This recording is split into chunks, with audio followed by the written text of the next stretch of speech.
I had fought with my son in the morning and he had left the house in a rage. My wife and I were enjoying some peace and quiet in the kitchen while our daughter napped in our bedroom. And then my daughter began crying. Any parent who has young children can tell you, you get used to your child's cries and you can tell after a while what they need. They cry differently if they are hungry, or need changing, or are just restless and want to be held. This cry was none of those things. This cry was terror. The second we heard it, my wife and I were both up out of our chairs and running to the room. The door was locked, of course, and it took a few seconds to get the right key and get it open. My son was in the room. We lived in a bungalow, and he had climbed in the window to get to her. He was standing over her crib with a steak knife in his hand. I have no idea where he got it, it wasn't one of ours. We controlled our knives very carefully and always kept them in locked drawers. I think he may have stolen it from one of our neighbors' houses. He had broken her skin twice already, once in the belly area and once on her arm. I could see blood running down. When I entered the room, he was dragging the back of the knife down her face, not cutting, almost tickling her with it, teasing her while she screamed. He looked up at us and smiled. Before I knew what I was doing, I was already moving, running to put myself between them. I didn't think about it, I just moved instinctively. Even with that, my wife got there faster. It was like a movie on fast forward. She got to our son and bashed his hand away, knocking the knife across the room and then shoved him with her whole body weight, so hard that he flew away from the crib and bounced off the wall. I picked up my daughter and held her while my wife screamed us.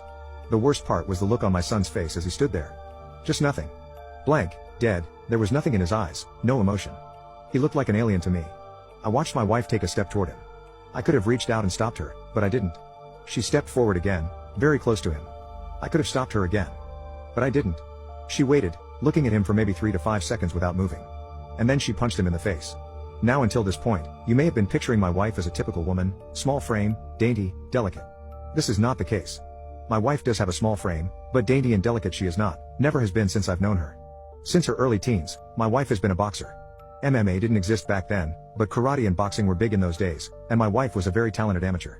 Neither of us had ever laid a hand on our son in anger before, but something broke in her that day, and all the years of anger and pain and sorrow and frustration just came pouring out.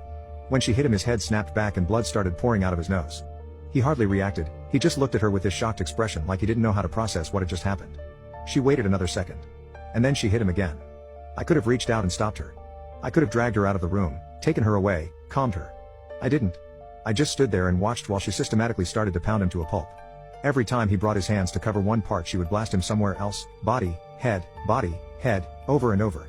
He started screaming, crying out, yelling for her to stop.